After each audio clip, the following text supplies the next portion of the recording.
pré-processamento, principalmente da malha, tá? Que é a primeira etapa para que a gente consiga dar início à nossa solução. Tá? Então, geração e independência de malha. Então, ó, eu tenho uma geometria. Tá? Imagina que eu quero resolver um problema dentro que o domínio computacional é essa geometria. Tá certo? O que eu faço? Eu preciso discretizar ela. Eu preciso gerar a malha. Ou seja, eu vou pegar essa geometria, que era um contínuo, e vou dividir ela num monte de, no caso aí, quadradinhos. Cada quadradinho eu vou chamar, como a gente vai trabalhar com volumes, né? Eu vou chamar de volume de controle. Vou chamar de elemento, né? Não vai importar muito, né? Normalmente os geradores de malhas falam em elemento e não em volume. O volume surge depois lá quando tu implementa o método que tu quer. Tu pega a malha discretizada e aí tu aplica as equações nessa malha discretizada e daí você obtém o volume ou o elemento de controle lá. No nosso caso vai ser o volume. Então cada um desses aí é um volume. Cada um desses aí eu vou ter uma temperatura, uma velocidade em x, uma velocidade em y, uma velocidade em z e uma pressão.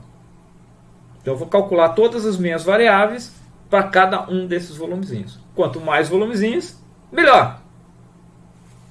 Do ponto de vista de ter uma solução mais próxima da real. Do ponto de vista de tempo de processamento, de custo computacional, quanto mais volumes, mais demora. Mais equações para resolver, mais complicado fica a situação. Certo? Exemplos de geometrias. Notem, as coisas podem se complicar, né? A geração de malha é algo bastante complicado. Principalmente quando as geometrias são 3D e as coisas são reais. Isso aí é uma malha que eu fiz ali para o nosso túnel de vento, uma simulação que eu estava fazendo e acabei não conseguindo preciso de alguém para continuar a minha simulação, mas tudo bem. Notem que parece fácil, né? Você vai lá e olha o túnel de vento, barbado, vai fazer essa malha. Essa malha é bem difícil de ser feita, né? Desculpa, eu avancei aqui. Tudo bem. Essa malha é 2D. Essa é uma turbina Savonius. Parece ser fácil, né? É uma turbina. Eu estou mostrando o domínio. Notem que o domínio computacional é muito grande, ó, mas a minha turbina está aqui no meio. Aí eu vou começar a ampliar agora. Olha lá. Aqui já dá para ver a turbina. Ó, quando eu cheguei aqui, ó. Então é bem simplificada. A turbina Savonius, na verdade, seria só extrudar isso aqui, né? Em direção normal para dentro da tela, né? Então você tem duas coifas aqui, né? Então seria uma turbina Savonius. Aí o fluido passa por aqui e força a turbina girar, né? Mas notem, ó, para resolver esse problema eu precisei de um domínio muito grande, porque por conta das condições de contorno aqui, para que as imposições que eu fizesse aqui na fronteira não atrapalhassem a minha solução. E eu preciso perto da malha aqui, ó, perto da pá aqui, eu preciso de uma discretização muito refinada. Eu preciso de elementos muito pequenos. Eu preciso dessa camadinha aqui, ó, com elementos regulares e bem pequenininhos próximo da pá ali, para poder resolver. Então, para criar essa malha, para conseguir uma solução que fizesse sentido, nós fizemos 3 níveis de refinamento, ó, uns volumes maiores aqui fora, uns volumes menores aqui, ó, nesse retângulo aqui, e ali no quadrado tem uns volumes ainda menores. E ainda tem o refinamento aqui. Então a construção da malha às vezes é uma arte. Claro, não é o que a gente vai fazer nesse curso aqui, né? Eu só estou destacando que construir a malha é uma arte e a gente às vezes gasta metade do tempo construindo a malha e outra metade do tempo fazendo a solução. Já gastamos muito tempo para conseguir uma malha que fizesse sentido e que a gente conseguisse uma solução. Se a malha é ruim, você não consegue a solução. Ou então tu consegue uma solução errada. Tá? Então trabalhar na malha é algo muito importante. Bom, tipos de malhas bidimensionais. As típicas são triangular, né? Essa é a malha ideal, né? Eu não sei como traduzir skewness. Eu até ia procurar e me esqueci, né? Mas dá uma ideia de quão torto é o elemento. Ó. Esse é o elemento ideal. Ó, é o triângulo equilátero. Todos os lados são iguais, ele é todo bonitinho. Um elemento que tem um high skewness, tem uma alta deformação, ele não é recomendado. Isso aqui só dá problema para nós. Esse tipo de volume aqui, no caso volumes finitos, é o mesmo elemento finito, ele vai dar muito problema na nossa solução. Então, tu sempre tem que tentar, quando construir a malha, tentar ter elementos parecidos com esse aqui. Tentar fugir desses carinhas aqui. Normalmente o gerador de malha já te diz que esse elemento aqui é ruim, quantos tem, tu tem que tomar cuidado com a tua malha. Não quer dizer que tu não vai conseguir a solução, mas existe uma grande chance que tu não consigas a solução. Quadrangular é a mesma coisa, ó. Esse aqui é um retângulo. Eu diria que, eu copiei do livro, né? Eu diria que o zero skewness aqui seria realmente um retângulo, um quadrado, né? Assim como o triângulo equilátero, eu copiei do livro. Porque esse retângulo pode ser muito esticado, e daí não vai ser zero skewness, né? Então, mas tudo bem, vamos manter assim, né? Então esse retângulo, né, com ângulos normais aqui, né, ângulos de 90 aqui, seria a malha ideal.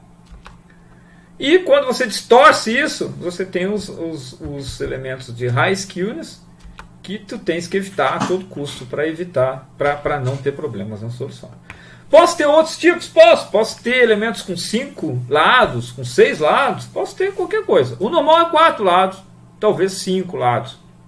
Às vezes tu tem que fazer uma migração entre uma malha, vou mostrar agora mais para frente a malha, entre uma malha de retângulos e uma malha de triângulos, aí aparecem uns caras no meio ali que são os pentágonos, né? Aí isso acontece também, mas acho que a ideia aqui geral, né? O que a gente vai trabalhar aqui quando a gente for, a gente sempre vai buscar o elemento retangular, né? E bom, a gente vai programar só a diferença nisso, nem tem volume, é só o ponto, né? A malha aqui, ó, exemplos de malhas bidimensionais aqui, ó. Então olha isso aqui que bonitinho aqui, ó. A geometria é um pouco distorcida, mas essa malha aqui é bem boa. Essa malha aqui também está boa, né? Porque a gente sempre busca elementos em volumes finitos, a gente tem a tendência, deve buscar, né, elementos retangulares no bidimensional ou hexagonais, né, hexaedros no tridimensional. Depois eu vou explicar por que isso, tá? Mas é o ideal para volumes finitos. Quando tem malhas triangulares, a gente tem problemas nas funções de interpolação e no cálculo dos fluxos aqui. Então não é o ideal. O ideal, se eu tivesse que escolher entre essas malhas, eu acho que eu escolheria essa malha aqui, que parece ser a mais, né, que se adaptou melhor a esta geometria, né? Talvez esse elemento aqui não seja tão bom. Notem que dá para fazer combinações. Ó, você tem uma região aqui que é retângulo, aqui você bota triângulos. Eu talvez se puxasse essa região aqui, ó, até um pedaço aqui, deixasse os triângulos só na pontinha lá. Essa malha aqui também está boa. Não me lembro o que é que o livro botava aqui, A, B, C, D. Depois vocês leem lá. Bom, temos agora as malhas tridimensionais, né? A gente sempre quer fazer os negócios, quando a gente começa a simulação numérica, a gente quer fazer tudo tridimensional, o mais próximo do real possível, não quer simplificar nada. Aí quando começa a ter os problemas, você já começa a pensar, mas está muito complicado. Quem sabe a gente faz bidimensional e coisa e tal. Mas é assim mesmo, isso a gente tem que estar empolgado. A ideia, esse é o objetivo, né? Não, o objetivo não é estar empolgado, mas é assim que as coisas funcionam. O objetivo é tentar resolver o problema mais próximo do real possível, né? Então, as mesmas ideias que eu falei para o bidimensional, elas servem para quê? Eu não tinha as figurinhas distorcidas aqui, também não tive tempo de preparar elas, né? Fazer as minhas, né? Então, as malhas tridimensionais, os elementos clássicos, né? Esses aqui são os ideais, né? Ó, notem o cubo, né? Que é o hexaedro, o nome mais bonitinho dele. É um hexaedro, porque não necessariamente precisa ser um cubo, né? O cubo seria o ideal, né? Todos os lados iguais, todos os ângulos aqui 90 graus, né? Esse é o ideal. O prisma, que tem 5 lados também, tem uns triângulos aqui, ó, mas o triângulo seria equilátero, ou próximo do equilátero, e essa face aqui seriam ângulos retos, né? E o tetraedro, né, também com triângulos equiláteros aqui. Esses seriam os volumes ideais, tá? O ideal para volumes finitos é esse carinha aqui. Então, quanto mais próximo desse carinha aqui, as malhas tenderem a ser parecidas com esse cara aqui, ó. Essa malha aqui, ó, não sei de onde eu tirei essa malha, eu roubei do horizontal também essa malha. essa malha é muito boa, né? Parece que ela é interna aqui, imagino que o fluido passa aqui por fora. Então essa malha, ó, ela tenta fazer todo mundo com hexaedros. Quanto mais distorcido, né? Assim como o quadrado podia ser distorcido, o hexaedro pode ser distorcido, né? Quanto mais distorcido, mais difícil é a solução numérica, mais chances de o problema não dar certo, né? Tu não conseguir uma convergência. Então eu tenho que buscar sempre esses caras idealizados aqui. Bom, aqueles ali são os tipos de malha, né? Vou falar um pouquinho sobre malhas estruturadas e malhas não estruturadas, né? Malha estruturada, de definição, cada célula é numerada de acordo com o índice IJK. Então aqui ele numerou os pontos, ó. Eu poderia numerar também as células aqui, né? Então, ó, eu consigo identificar aqui, ó, ele está fazendo os pontos, porque depois ele vai fazer a solução em volumes nisso, mas eu poderia ter numerado os volumezinhos aqui, dando mesmo. O importante é saber, ó, que tem eu consigo saber quem é esse nó ou quem é esse nó aqui em função dos índices IJ. Então eu consigo predizer. Eu sei que o vizinho da direita é I mais 1. Sempre, ó. Esse aqui é o 2, que é o 1 mais 1, 2. O da direita, de novo, é o 3. O da esquerda vai ser o 1. Então é uma malha previsível, que eu consigo predizer aonde está cada elemento. Eu posso fazer triângulos, não é muito comum chamar isso aqui de malha estruturada, né? Embora eu consiga ter uma previsibilidade aqui, né? Mas tem autores que vão dizer que isso aqui não é bem uma malha estruturada, né? Que a malha estruturada seria com retângulos, né? Não necessariamente, não precisa ter os ângulos retos, né? Pode ser distorcido, não tem problema nenhum. Desde que, por exemplo, se eu pegar esse cara aqui, ele vai ter 4 vizinhos, né? 4 conexões aqui, né? Ligados por uma face aqui. E sempre vai ter um volume à direita, um volume à esquerda, um volume em cima e um volume embaixo. Isso caracteriza uma malha estruturada. Além da numeração também tem uma ordem. Não adianta eu ter essa malha bonitinha aqui se eu numerar de qualquer jeito isso aqui. E acontece, o gerador de malha normalmente ele faz uma numeração maluca lá. Quando a gente gera a malha, a gente tenta fazer ela estruturada. Bom, qual é a vantagem, né, da malha estruturada? Ela é mais simples de você fazer as operações, né? Então quando a gente está programando, principalmente, é mais simples de você fazer o seu código, né? Ela está limitada normalmente a domínios simples. Se a geometria é complexa, fica difícil, tá? Eu dificilmente eu vou conseguir fazer essa indexação aqui em IJ, mesmo distorcendo. Eu mostrei uma malha no slide anterior distorcida ali, mas se a geometria é muito complexa, é uma esfera, por exemplo, como é que você vai? A esfera é tridimensional, mas se for um círculo, como é que você vai fazer essa malha com retângulos, com índices? Começa a ficar complicado, né? Isso, um círculo não é nada muito complicado. Então normalmente a gente usa elas em aplicações mais simples. Os geradores de malhas normalmente não fazem malhas estruturadas, né? Eles até fazem malhas desse tipo, mas eles não numeram elas de forma estruturada, eles não têm essa preocupação, né? Isso facilita a imposição das condições de contorno.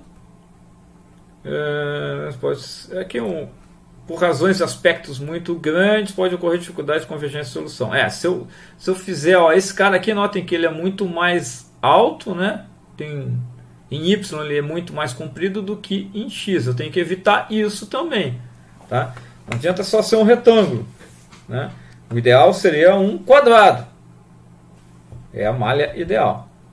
Tá? Mas estruturada é isso. Eu consigo numerar ela, né? Eu consigo identificar um ponto aqui em função de coordenadas X de índices I e J, ou posso numerar sequencialmente também, depende do jeito que você quiser. Como foi numerado aqui, ó, numerei sequencialmente, a malha continua sendo estruturada. Eu sempre sei quem é o vizinho da direita e quem é o vizinho da esquerda. Essa aqui é um pouquinho mais difícil porque vai aumentando o número de vizinhos aqui. Como eu falei, alguns autores diriam que isso aqui não é uma malha estruturada, apesar de ser toda bonitinha. Malha não estruturada é o que a gente trabalha normalmente, principalmente quando usa os softwares, tá? As geometrias complexas vão levar a malhas não estruturadas, né? Então consiste em uma malha que não segue uma estrutura definida para a sua geração. Eu não consigo numerar isso aqui de forma organizada. Mesmo esse cara aqui eu não consigo. Ó, vai ter uns volumes perdidos aqui. Ó. São montadas com células em diversas formas: triângulos, tetraedros, quadrédros, quadriláteros e hexaedros. Então isso aqui misturou aqui, né? 2D com 3D. Mas tudo bem. Deixa eu ver se tem aqui. Essas aqui são só... essas aqui são só quadriláteros, essas aqui são só triângulos. Mas tu pode combinar e o normal é combinar. Os softwares, os geradores de malhas normalmente misturam. Não é possível identificar de forma única as células da malha não estruturada pelos índices I e J. Não adianta eu ter índices I e J aqui que eu não vou conseguir identificar os volumes. Por causa... eles não seguem uma ordem lógica. Tá? Vantagens. Melhor adaptação à geometria. Tu consegue fazer geometrias mais complexas. Tem algumas geometrias que tu só consegue fazer com malhas não estruturadas. Facilita a vida se tu quiser fazer um gerador de malhas, né? Facilita bastante a vida. Tu não tem que te preocupar em ordenar isso, né? Então facilita também até para te criar. Se tu vai criar o teu código, vai criar o teu próprio gerador de malhas, a malha não estruturada acaba sendo mais fácil se tu quiser fazer um código que sirva para diversas geometrias, né? Se tu tem uma única geometria, daí tu vai tentar buscar aquela malha mais regularzinha, mais bonitinha, que sirva só para aquela geometria e tentar que ela seja estruturada. Mas se tu quer fazer um gerador de malhas que sirva para mais de alguma coisa, resolver diferentes problemas, daí um gerador não estruturado facilita. Desvantagens. Isso aqui já tem a ver com a solução numérica, eu vou falar mais para frente. Inacreditavelmente os problemas não são só porque as coisas ficam tortas, mas a própria solução do problema, né? Para cada um desses volumes aqui eu vou criar uma equação algébrica e vou resolver depois um sistema de equações algébricos. E o fato da malha não ser estruturada, ele gera uma matriz de coeficientes, né? Se lembra lá de álgebra, né?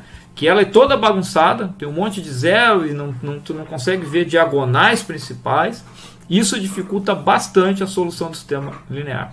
Inclusive, existe uma coisa que a gente chama de pré-condicionadores, né?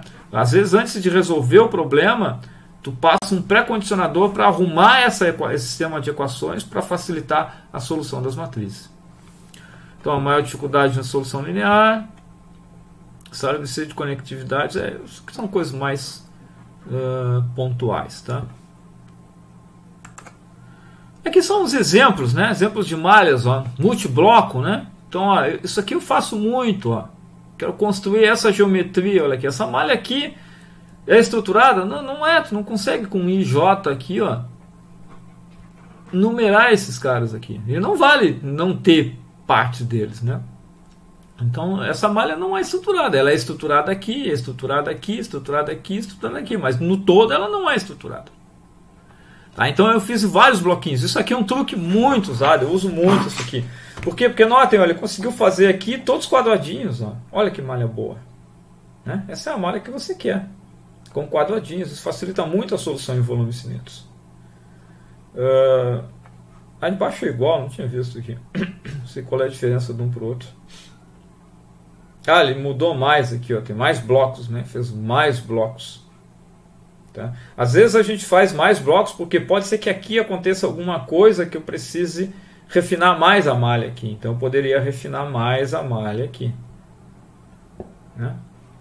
Aqui, ó, uma geometria que parece simples, né? Se tu tirar a malha daqui, tu vai olhar, isso aqui é uma geometria barbada. Uma circunferência aqui ligada num tubo, aqui, num retângulo. Mas quando tu vai fazer essa malha aqui, complica, né? Ele fez um truque aqui de criar uma malha aqui no centro, ó, e a partir dela fazer outras malhas radiais aqui, ó. Isso aqui, essa malha, eu diria que essa malha não é boa, porque tu vai, quando tu for ver a tua solução, tu vai ver com problemas aqui nesses pontos aqui, ó. Tá? Mas dessa forma ele conseguiu criar uma malha mais ou menos regular aqui, né? A ferramenta que a gente usa muito é isso aqui, ó. Né? Você mescla entre malhas estruturadas, né? Malhas direitinhas aqui, né? Regulares. Aqui está estruturado, mas eu gosto mais da palavra regular aqui, né? uma malha irregular, porque estruturada tem a ver com a numeração, né, dos elementos, tá? Mas tudo bem, eu só copiei do livro lá. Mas a ideia é essa, olha aqui, ó, perto, imagina, isso aqui é um tubo, né? Em que tu vai, perto do tubo tu precisa ter muitos elementos. Por que eu preciso ter muitos elementos? Para poder pegar, por exemplo, a perda de carga, né, o fator de atrito aqui. Aí, longe do tubo, os elementos são grandes. Eu tenho que economizar elementos. Eu não posso fazer uma malha com elementos desse tamanhozinho assim, porque eu preciso de um domínio computacional grande. Aí tem uma zona de transição. Então, o que acontece? Tu tem malha com elementos regulares aqui, malha com elementos regulares aqui, e uma malha com triângulos, né? Uma malha com retângulos aqui, uma malha com triângulos, que faz a transição. Essa malha está bastante boa. Às vezes aparecem uns caras aqui com 5 lados, coisa e tal. Eu costumo fazer um pouquinho além. Ó. Eu faço aqui bem regular, né? Bem assim. Aqui fora também bem regular. E aqui dentro eu deixo ela irregular, né? Eu não gosto desse não estruturado aqui. Mas eu faço que ele recombine. Os solvers eles permitem que você combine dois ou mais, dois triângulos num retângulo, né? Então ele recombina aqui e faz também com retângulos aqui dentro. Então ele consegue fazer uma transição um pouco melhor. Eu acho que eu não trouxe nenhuma aqui para vocês. Durante o curso eu posso mostrar malhas nesse sentido para vocês, né? Então sempre forçando a malha com retângulos.